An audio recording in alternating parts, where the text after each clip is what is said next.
안녕하세요. 웰다잉 강사 박상현입니다. 웰다잉 관련된 이야기들을 요즘은 좀 심심치 않게 듣고 있으실 거라고 생각을 해요. 그래서 이렇게 50플러스 센터에서 또 자리를 만들어 주셔서 제가 웰다잉에 관련된 이야기를 전해드릴 수 있게 되어서 정말 좋은 기회라고 생각을 합니다. 시작을 좀 해볼게요. 왜 이 시점에서 우리가 웰다잉을 이야기할까? 이 부분들은 아마 선생님들도 웰다잉 관심은 좀 있는데 도대체 무엇이 웰다잉일까라는 생각들을 좀 하셨을 거라고 생각을 해요. 50 플러스잖아요. 예전에는 50을 살았고 그 이후의 삶은 이제 노년기로 이제 접어드는 그런 시기로 정의를 내렸었는데 지금 좀 다르죠. 50을 살고 또 다른 50을 사는 그런 세상이 되었습니다. 그래서 지금까지 50을 살아왔다라는 것과 연관돼서 50을 살아가는 것, 요 부분들도 있겠지만 조금은 좀 다르게 살아가는. 그래서 장수라기보다는 앞에 살아왔던 50과 연관되거나 연관되지 않거나 또 다른 50의 삶을 살아야 되는데 어떻게 살아야 될 것인가에 대한 그 궁금한 부분들, 이런 부분들을 웰다잉의 관점에서 접근해서 이야기를 하면 더 선생님들께서 풍성하게 삶을 가져가시지 않으실까 생각을 합니다. 그래서 이 시점에서 웰다잉을 우리는 함께 이야기해 봐야 되지 않을까. 자, 그렇다면 첫 번째는 이제 50 플러스 이후에 또 다른 50 플러스의 삶을 이야기하는 웰다잉의 관점이라고 이야기를 한다면, 자, 두 번째는 그렇다면 지금까지는 삶의 질에 주목을 해서 우리가 살아왔다면 이제는 죽음의 질에 대해서도 조금 더 고민을 해봐야 되지 않을까? 그런데 그 고민의 방향성을 좀 더 구체적으로 가져가야 되지 않을까라는 것이죠. 그리고 세 번째는 제목을 보시면 이제 웰다잉 이야기, 우리가 말하고 들어야 할 이야기라고 제목을 정해봤는데요. 왜 이야기일까요? 이야기라는 것은 우리가 접근하기 굉장히 쉬운 방법 중에 하나잖아요. 그래서 죽어감이라는 이야기가 그렇게 쉽지는 않은데 이야기로서 각자의 가지고 있는 이야기를 서로 풀어냄으로써 좀 더 부담감이 줄어들 수 있지 않을까 해서 이 세 가지 관점을 가지고 길지는 않습니다. 30분 정도의 시간이기 때문에 한번 풀어보려고 합니다. 자, 그래서 우리가 이야기로서 웰다잉을 함께 해야 되는 주 목적은 조금 부담스러운 이야기를 편안하게, 그리고 해야 할 것과 해야 하지 말아야 될 것들을 우리 생활에서 조금 더 잊지 않도록 자연스럽게 우리에게 체화되기 위한 방법으로 이야기만 한 것이 없죠. 선생님들이 이야기다라고 하면 가장 먼저 떠오르는 구절이 있습니다. 옛날 한 옛날에. 그치요? 옛날 한 옛날에 라고 말을 시작을 하면 그 다음에는 어떤 문장이 좀 생각이 나시나요? 아마 요즘은 쓰는 표현이 아니에요. 요즘 아이들에게는 이런 표현을 쓰지 않습니다. 호랑이 담배 피던 시절에 라는 또 말이 쭉 하고 따라서 나오실 거예요. 아마 머릿속으로. 자, 우리나라 이야기 옛날 한 옛날에 호랑이 담배 피던 시절에 라고 자연스럽게 풀어나가는 이 이야기 속에 등장하는 호랑이라는 존재를 한번 저는 선생님들한테 생각을 해보시라라고 권해드리고 싶어요. 자, 이 호랑이라는 존재는 우리에게 어떤 존재일까요? 민화 속에 나와 있는 이 호랑이, 호조도라는 이제 민화인데, 이 민화 속에 나와 있는 호랑이의 모습은 어떻게 보이세요? 굉장히, 친근한 느낌, 그리고 좀 익살스러운 느낌으로 다가오지요. 그래서 옛날 이야기 속에 나오는 호랑이의 모습도 여러 가지 모습을 가지고 있는데, 대체로 좀 정리를 해보자면, 이렇게 익살스럽거나, 그리고 친근하거나 한 이미지 하나를 가지고 있는 반면에, 아주 무섭거나 해를 끼친다거나 아니면은 어떤 면에서는 신과 같은 그런 존재로서 다루어지기도 합니다. 호랑이는 우리 민족에게서는 좀 뗄래야 뗄 수 없는 그런 존재이고요. 그리고 일제시대 이후로 우리나라에서 호랑이가 볼 수 없는 존재가 되긴 했지만 사실은 그 전에는 호랑이로 인한 피해 그리고 호랑이가 일상, 민생에 끼치는 영향이 어마어마하게 컸던 민족입니다. 자, 그렇다면 호랑이가 이 민화 속에 호조도 속에 나오는 이런 친근하고 익살스러운 면을 가지고 있고 또한 반대로 언제 어느 때 나를 공격해서 나의 일상을 완전히 파괴해버리는 그런 절대적 악의 존재, 두려움의 존재로서도 우리는 인식을 하고 있습니다. 두 가지 모습을 이렇게 동시에 가지고 있기는 사실 쉽지 않죠. 그런데 이런 두 가지 굉장히 강한 모습으로 우리는 둘 다 기억을 하고 있지요. 제가 호랑이 이야기를 좀 이렇게 장황하게 하는 이유는 죽음의 이야기를 좀 빗대어서 비유적으로 이야기를 하고 선생님들께 좀 이해를 돕고자 끌고 왔습니다. 자, 그러면 죽음을 선생님들께 자, 죽음은 좀 어떤 모습일까요? 라고 제가 여쭤본다면 각자 머릿속에 어떤 모습을 떠올리실까요? 저승사자 떠올리시지 않을까요? 우리가 가지고 있는 이미지는 이제 그닥 많지 않죠. 뭐 저승사자이거나 해골이거나 뭐 무덤이거나 뭐 이런 이미지들을 좀 떠올리시지 않을까라는 생각을 해요. 서양 같은 경우는 죽음에 대한 이미지가 굉장히 많이 다뤄지고 있고요. 죽음을 구체적으로 그리고 그 시대 상황에 따라서도 변형된 모습으로도 굉장히 많이 다양하게 다루어져 왔어요.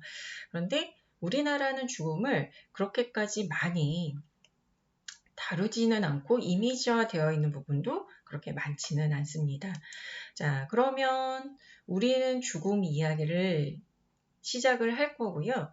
그리고 죽는다는 것을 좀 잘 죽는 이야기로서 어떻게 가져가면 좋을지를 좀 구체적으로 고민을 해보는 저는 계속 질문을 던질 것이고 그 질문에 대해서 각자 한번 생각을 해보시는 시간으로 가져보시면 될 것 같습니다. 자, 웰다잉 전체적인 이야기를 이제 정리를 해보면 웰다잉이란 무엇인가 그리고 죽음과 죽어감을 우리는 어떻게 다루어야 할 것인가 웰다잉의 관점에서 죽음을 이야기한다는 것이 무엇인지 그리고 정말 중요하고 많이 다뤄지는 부분이 바로 이 상실과 애도 영역이고요. 그리고 또한 돌봄과 돌아보기도 굉장히 중요합니다. 그리고 우리가 마지막으로 웰다잉의 관점으로 죽음을 바라보는 학습이 된 후에 결국은 선택, 나의 관계 맺기 이 부분을 마무리해서 나의 삶의 방향성이 정해지는 그러한 그 마무리 시간으로 진행이 원래는 될 거고요. 하지만 우리가 주어진 시간이 많지 않기 때문에 오늘 제가 선생님들과 함께 할 이야기는 이 두 가지입니다. 웰다잉 이야기, 웰다잉이 무엇인가, 그리고 웰다잉의 관점으로 죽음을 이야기하다. 이 두 부분을 좀 간단하고 큰 테두리 안에서 이야기를 해보려고 합니다. 자, 아름다운 동행이라는 말을 주변에서 선생님들께서 많이 들어보셨을 거라고 생각을 해요. 자, 우리가 50을 살아오고 50 이상의 또 다른 삶을 살아가고자 할 때 선생님들께서는 혼자서 오신 분도 계시고 그리고 주변에 많은 관계를 맺으면서 도움을 주고받으면서 살아오신 분들도 많을 거라고 생각을 합니다. 자, 그렇게 서로 다른 삶을 살아오셨지만 자, 50을 살고 그 이후의 삶을 살아갈 때는 관계의 정리가 분명히 한 번씩은 되셨을 거라고 생각해요. 자, 그래서 나의 아름다운 동행은 과연 누구일까? 머리에 딱 떠오르시는 분들도 계시고 어려워라고 생각을 하시는 분들도 계실 거라고 생각을 합니다. 자, 전자이던 후자이던 우리가 함께 가야 할 동행은 이러한 존재입니다. 자, 이 그림을 보시자마자 어떤 화가를 떠올리시는 분들도 계실 테고, 정말 아름다운 그림이다 라고 생각을 하시는 분들도 계실 거라고 생각을 해요. 많은 사람들이 서로 얽혀 있지요. 아기도 있고요. 그리고 이제 사제도 있고요. 그리고 젊은 여인, 건강한 청년, 정말 많은 사람들이 이 그림 속에는 굉장히 많이 보입니다. 자, 이 모든 삶의 군상들은 확장을 해보면 항상 무엇과 함께 해왔냐면 죽음과 함께 해왔습니다. 태어남과 동시에 우리는 죽음이라는 것과 한 번도 떨어져 본 적이 없다라는 것이죠.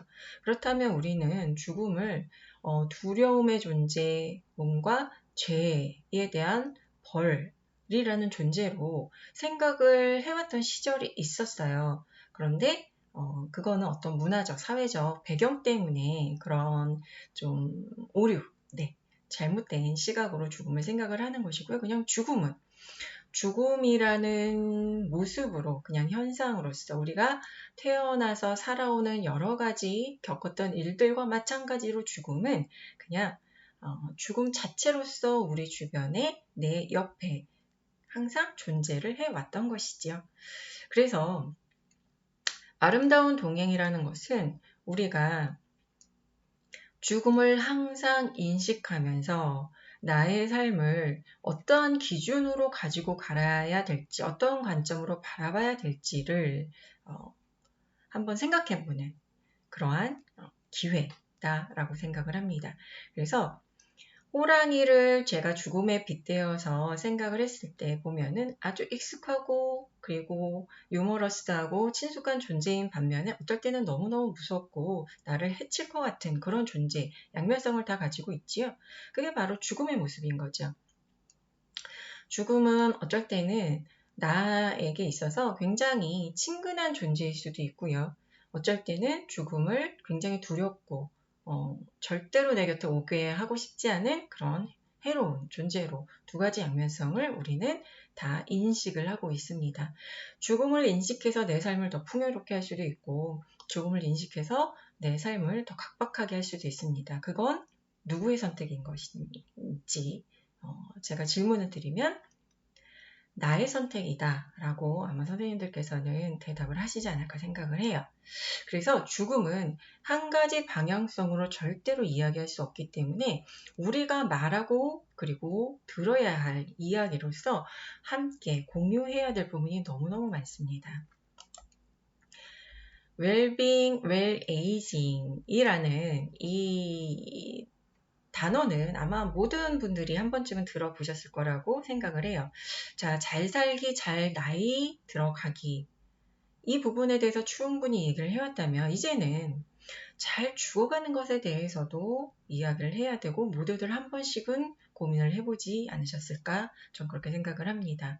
자, 잘 죽어간다라는 게 도대체 무엇일까요? 자, 이런 질문을 던지면 나는 죽음이 다가오면 그냥 겸허히 받아들일 준비가 다 되어 있다 라는 대답들을 많이들 하세요.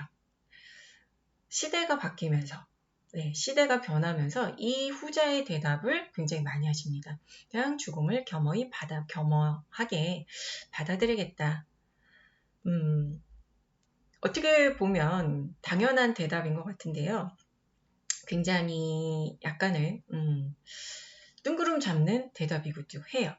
죽음이 나에게 어떻게 다가올지 아무도 예상할 수 없는데 그 예상할 수 없는 죽음을 어떻게 겸허하게 받아들일 준비가 되어 있다는 건지. 네, 그래서 그 구체적인 질문을 제가 던지면 하나씩 내가 정말 준비가 되어 있는가? 라고 스스로에게 반문을 해보시기 바랍니다.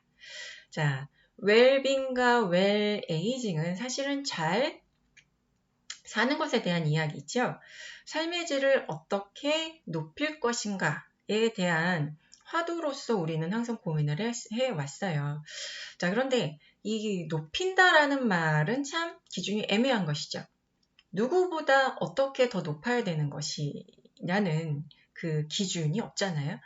그래서 그것도 다 각자의 기준이 다르다라는 것입니다. 그러면 또 마찬가지로 잘 죽기, 죽음의 지위를 높인다? 이것도 기준이 무엇이냐는 것이지요.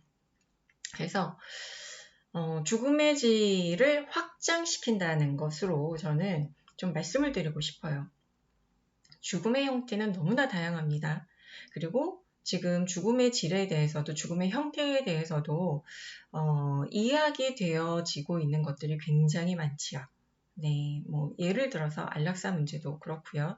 소극적 안락사부터 시작해서 적극적 안락사의 문제까지 죽음의 형태가 인간이 50 이후의 삶을 또 한 번, 또 50을 살아가야 하는 게 이제는 어렵지 않고 주변의 어르신들을 보면 뭐 90을 넘으신 분들이 너무나 많으시잖아요. 자, 그렇기 때문에 또 다른 50을 살아가는 그 기준에 있어서 그렇다면 죽어감과 죽음을 어떻게 확장해야지 죽음의 질을 우리는 이 정도면 잘 나는 준비되었다라고 이야기를 할 것이냐라는 것이죠. 다 다른 이야기들이 나오겠지요. 그러면 내가 어떤 기준으로 나의 죽음의 질을 정할 것인가? 그치요? 이렇게 좀 정리가 되지 않을까 생각을 합니다. 삶의 질과 죽음의 질은 같을까요? 어떻게 보면 같고 어떻게 보면 매우 다릅니다. 삶의 형태를 어떻게 살아왔는지, 나의 삶을 굉장히 흡족하게 만족스럽게 잘 살아왔어 라는 마음을 갖고 계신다라고 하면 죽음의 질 또한 흡족하게 만족스럽게 살아가시겠죠. 어떻게 살아왔는지는 주변의 평가 중요하겠지만 제일 중요한 건 나의 평가인 것이고요. 자, 그래서 삶의 질과 죽음의 질은 우리는 통한다라고 이야기를 합니다. 그렇다면 죽음의 질을 나의 기준으로 봤을 때 이렇게 죽어감과 죽음을 정리한다, 잘 마무리한다 라는 기준, 그 관점을 우리는 웰다잉의 관점에서 어떻게 기준을 잡을 것인가, 구체적으로 죽음의 질을 도대체 어떻게 높인다는 거지? 더 확장시킨다는 거지? 자, 어렵죠? 장례를 잘 치르는 게 죽음의 질을 높이는 건가요?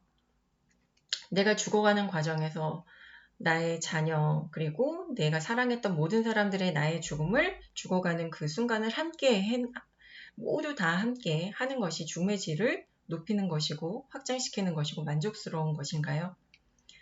그럴 수만 있다면 너무나 좋겠으나 그러기가 현실적으로 쉽지 않다라는 것이죠. 그렇다면 죽음의 질은 어떻게 평가할 수 있을 것인가? 모두 다 다른데, 그죠?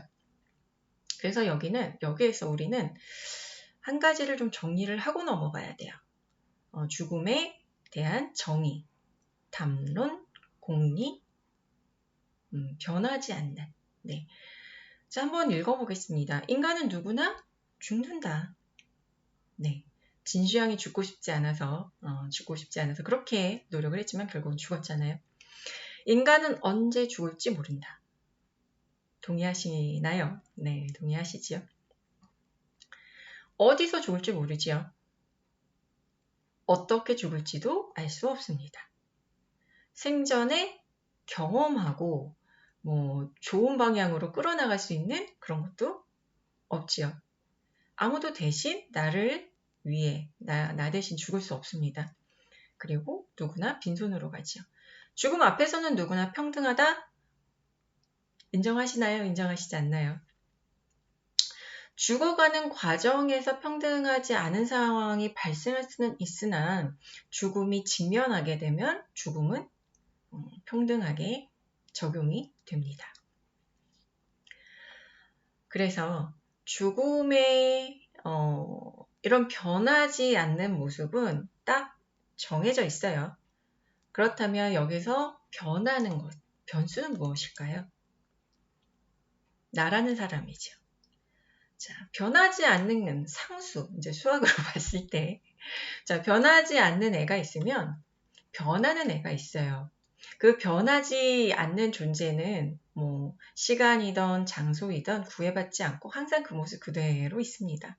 하지만 항상 변하는 존재가 있죠. 그게 바로 인간, 바로 나라는 존재입니다.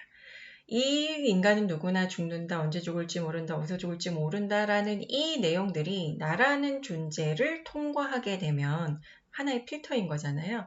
나라는 존재를 통과하게 되면 나를 통과하면서 나에게 맞는 구체적인 내용으로 정리가 되겠죠. 그래서 죽음은 모두에게 같습니다. 하지만 인간, 그 수많은 인간 중에서 나, 하나하나의 나에게는 모두가 다르다라는 것이죠. 그래서 나의 기준에서 죽음과 죽어감의 형태는 다를 수밖에 없다. 그럼 나라는 존재는 어떤 존재이지? 라는 질문을 좀 하게 되겠죠. 우리가 나에 대해서, 나의 정체성에 대해서 질문을 할 때 가장 흔하게 하는 질문들이 바로 이런 것들이죠. 나는 어떤 사람일까? 나는 어디서 살고 어떤 일을 할까? 내 주변에는 어떤 사람들이 있을까? 나는 무엇을 좋아하고 싫어할까?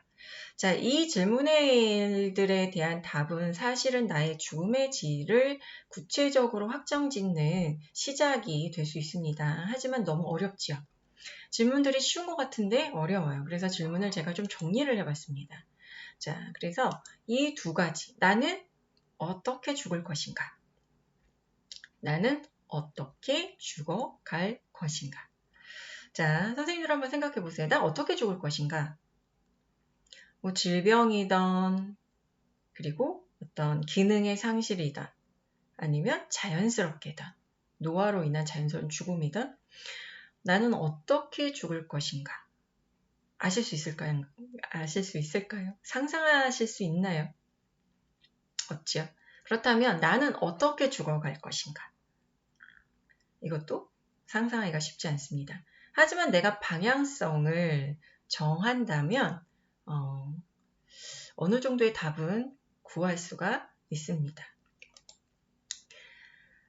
대부분의 질문에 이런 답들을 좀 많이 하시죠. 자연스럽게 늙어주고 싶고 어떻게 죽을 것인가에 대한 질문에는 자연스럽게 늙어주고 싶고 그리고 어떻게 죽어갈 것인가의 대답은 죽음이 그냥 다가오면 받아들이겠다라는 대답들을 하십니다. 자연스럽게 늙어 죽고 싶고 죽음이 다가오면 받아들이겠다. 자, 이 문장에서 제가 좀 딴지를 걸어보고 싶은 내용이 있습니다. 그렇다면 자연스럽게 와 받아들이겠다. 이게 가능할까요? 자, 자연스러운 죽음이라는 게 있을까라는 질문을 좀 던져보고 싶습니다. 자, 자연스러운 죽음은 어떤 형태이죠? 그냥 나이 들어가면서 서서히 나이 들어가면서 서서히 다가오는 죽음을 그 일정 기간 조금 아파하다가 이제 기능의 상실이라든지 정신적으로 혼미한 상태가 되어서 그렇게 어느 순간에 호흡이 멈추는 것 이거를 우린 자연스러운 죽음으로 생각을 많이들 하시죠. 그렇다면 자연스러운 죽음을 우리가 받아들이려면 앞에 노화의 과정도 받아들여야 되는 것인데 자, 자연스럽게 여러분들은 지금 나이 들어가고 계신가요? 라는 질문에 한번 생각을 좀 해보시기 바랍니다. 정말 인간의 노화는 자연스럽게 현재 진행형으로 예전처럼 진행이 되어 가고 있을까요? 저는 아니라고 단호하게 말씀을 드릴 수 있습니다. 자, 우리는 이가 아프면 이를 치료하죠. 눈이 아프면 그리고 눈이 노안이 되면 노안 수술도 하고요. 또 저도 잔주름이 굉장히 많은데 이렇게 주름으로 인해서 얼굴이 나이 들어 보이면 시술도 어마어마하게 받습니다. 동안 시술 안 받는 분들 안 계시죠? 이렇게 눈꼬리가 처져도 이렇게 하안 검수라고 하나 이렇게 그 처진 그 눈꺼풀을 올리는 수술들 다 하시잖아요.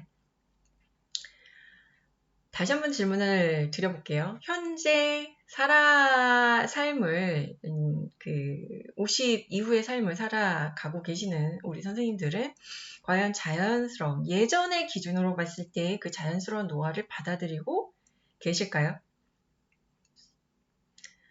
없습니다. 자연스럽게 늙어가는 것을, 나이 들어가는 것을 죄처럼 바라보는 시각이 된 지는 굉장히 오래됐지요. 의학의 발달, 그리고 어떤 미의 기준, 동안을 유지하고 젊음을, 그리고 건강을 잘 유지하고 있는 사람은 건강하고 굉장히 바른 사람, 그리고 나이보다 좀 더 나이 들어 보이고, 뭐 치아가 많이 상했고, 그리고 몸이 제대로 건강 관리가 안 된 사람은 자기 관리가 안 된 사람, 이런 식의 인식을 아마 많이들 갖고 있지 않으실까 생각을 해요. 그래서 나이가 들어간다라는 것의 이제 신체적인 증상을 보면 면역력이 떨어지면서 질병, 그리고 신체 기능의 상실, 이런 것들이 당연히 동반될 수밖에 없는 것인데 우리는 그걸 장애라고 인식을 하기 시작을 했죠. 노화를 장애라고 그래서 고쳐야 되고 그렇게 되지 않도록 해야 된다 라는 사고가 일반화된 지 굉장히 오래됐습니다. 그래서 자연스럽게 늙어서 죽음을 받아들이겠다? 거짓말입니다. 아무도 그렇게 살고 계시지 않죠. 그래서 자연스럽게 늙어간다라는 기준이 예전과 지금은 그 말 자체, 그 문장 자체는 이제는 사용하지 않으시는 게, 쓰지 않으시는 게 맞을 것 같고요. 우리를 그렇게 내버려 두지 않는 세상에 우리가 살고 있기 때문에 애초에 자연스러운 죽음이다 라는 것을 잊어버리시기 바랍니다. 자, 그렇다면 죽음이 다가오면 받아들이겠다? 어떻게 다가오죠, 죽음이? 죽음이 어떻게 다가오면 무엇을 받아들이실 건가요? 네, 기준이 없지요. 죽음이 사고로 아니면 질병으로 자연스럽게 여러 가지 형태로 나에게 다가올 수 있는데, 자, 그 상황에서 선생님들께서 아마 받아들이겠다라고 생각을 하시는 건, 자, 이제 사망하시기 이제 몇 시간 됐습니다라고 했을 때 그 몇 시간을 겸허히 받아들이겠다. 직면한 상태를 아마 생각하지 않으실까, 저는 그렇게 생각해요. 그런데 죽음이 직면하게 되는 그 시간에는 나는 인지를 못하게 되죠. 네, 그래서 그냥 받아들일 수밖에 없는 상황에 처하게 됩니다. 자, 죽음에 직면한 이 상태에서 내가 인지하지 못하기 때문에 죽음은 받아들일 수밖에 없는 거고요. 그렇다면 우리가 죽음을 받아들일 때 그 받아들이는 전 과정, 이 부분에 대해서 우리는 기준을 가지고 있어야 된다는 것이죠. 자, 죽어가는 과정에 대해서 제가 이렇게 간단하게 정리를 좀 해봤습니다.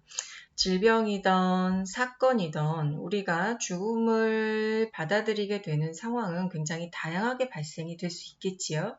자, 그런데 그 상황에서 치료의 기간이라는 게 발생이 되는 것이고요. 그 치료의 기간 안에 우리는 수많은 선택과 결정을 해야 될 수밖에 없다라는 것이죠. 네. 가령 예를 들어서 선생님들께서 지금 이제 평균 연령대가 어떻게 되실지 모르겠으나,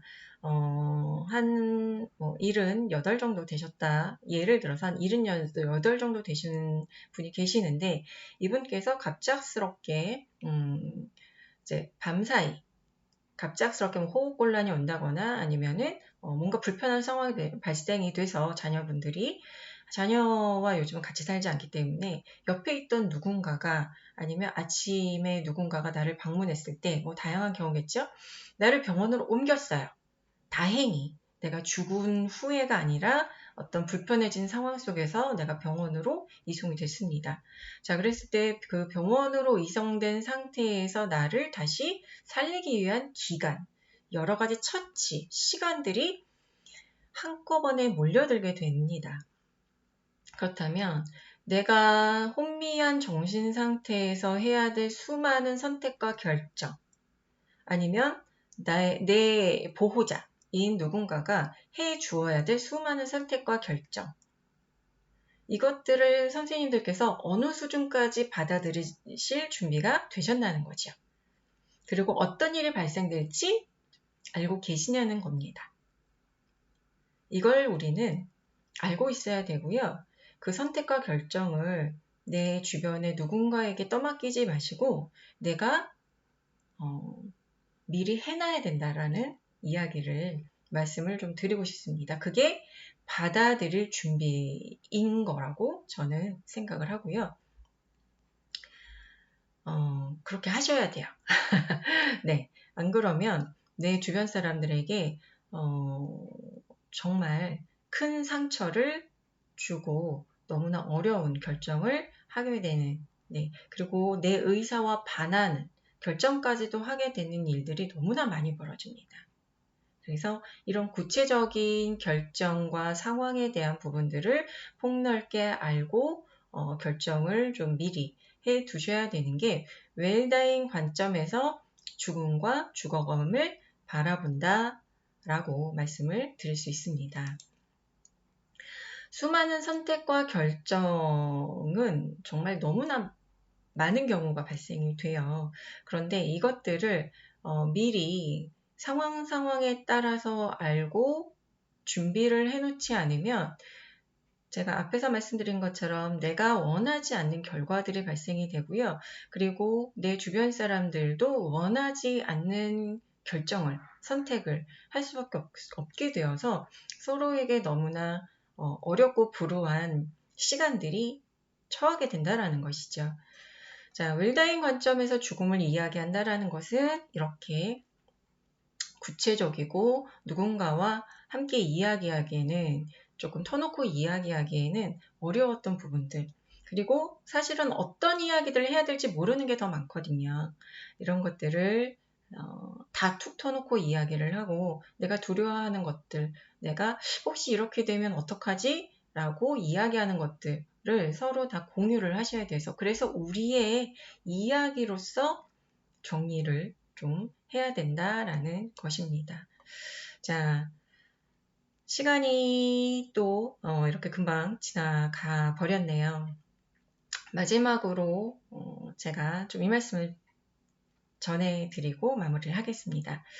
우리는 모두 태어남을 준비를 할 수는 없지요. 하지만 죽음은 준비를 할 수 있습니다. 그렇기 때문에 죽음을 이야기하는 것은 기회가 생겼다고 말할 수 있습니다. 장수의 시대, 그냥 오래 긴 시간을 살아가는 것이 아니라 50을 살아오고 또 다른 50을 살아가야 되는, 또 다른 정체성을 가지고 살아가야 되는 우리로서는 이건 축복도 불행도 아닌 그냥 수많은 내가 선택을 할 수 있는 좋은 기회의 시간이 주어졌다 라고 생각을 하시고, 웰다잉의 관점으로서 죽음의 질을 각자의 기준으로서 좀 더 폭넓고 현명하게 하실 수 있도록 그런 시간을 가져보시면 좋을 것 같습니다. 오늘 30분의 시간 동안 도움이 되시는 부분이 있었다고 한다면 정말 다행이고요. 이 소중한 시간 함께 해주셔서 정말 감사합니다. 네, 다음에 뵙겠습니다.